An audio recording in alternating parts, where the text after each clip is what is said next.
It's the highlight of the calendar for Formula 3 teams, drivers and fans, and for the former Portuguese colony of Macau. The Macau Grand Prix has been around for more than 50 years, with past winners, including Ayrton Senna and Michael Schumacher. The race weekend is organized by Macau's tourism authority. We have 17 offices representing Macau in the world.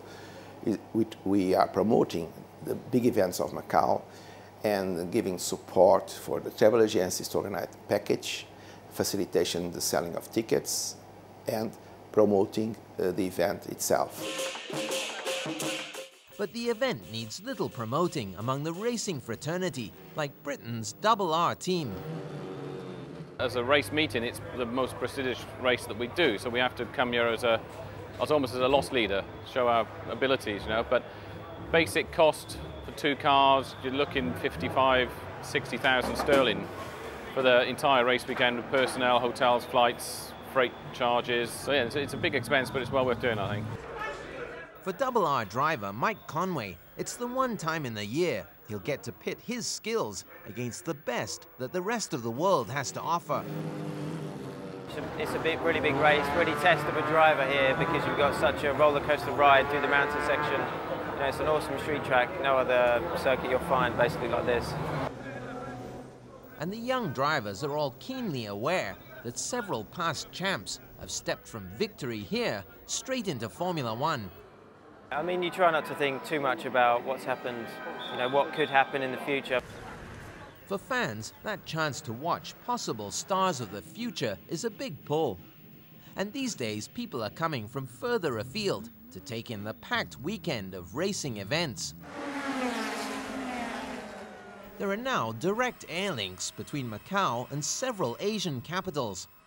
And since Portugal handed the territory over to China in 1999, Beijing has made it a lot easier for mainlanders to visit Macau.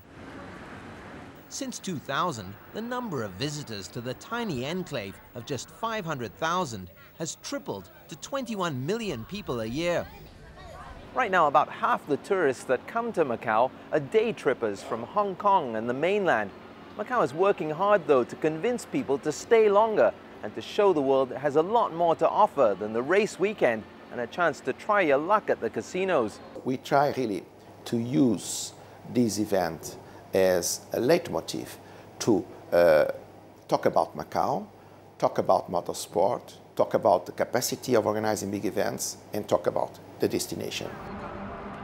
Over the past couple of years, a host of big, new, foreign-owned casino resorts have sprung up here, helping create an unprecedented economic boom.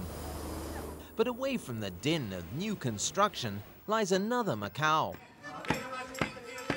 It's a place rich in European and Eastern culture, of temples and quiet squares, and well-preserved colonial architecture.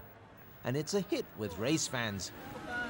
There's some pretty amazing architecture in the new buildings, but I particularly like the way they've maintained the older style of building and they've restored them.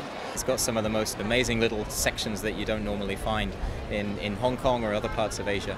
And the people are always so nice, always so friendly. It's a real hidden surprise. It's a diamond, actually, Macau. It wasn't proving such a glittering weekend for the RR team and Mike Conway. Conway did post the fastest lap in Saturday's qualifying, but only secured 7th place on the grid for Sunday's race. Not that it fazed him. Macau's one of them places where anything can happen. You could start on pole, but get to the first corner, which is like nearly 2 kilometers away, and you could be sitting in 4th position. So it's, you know, it's a really difficult track to get right. You really need to try and get a break. Pretty prophetic, given the events in this year's race. A fantastic start saw Conway move from 7th to 4th.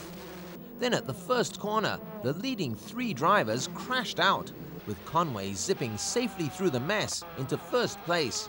He scared his team by scraping a wall on lap 6, but held his nerve and held on to win the 2006 Macau Grand Prix. All the financial issues go out the window, you know. It's just the joy of beating everybody, you know. Number one team. That's what it's about, you know, and eventually we'll get the payoff. For Conway, the payoff is more immediate. Instant celebrity and a big boost to the chances that he, like Senna and Schumacher, who stood atop this podium before him, will one day make the leap to racing's biggest stage.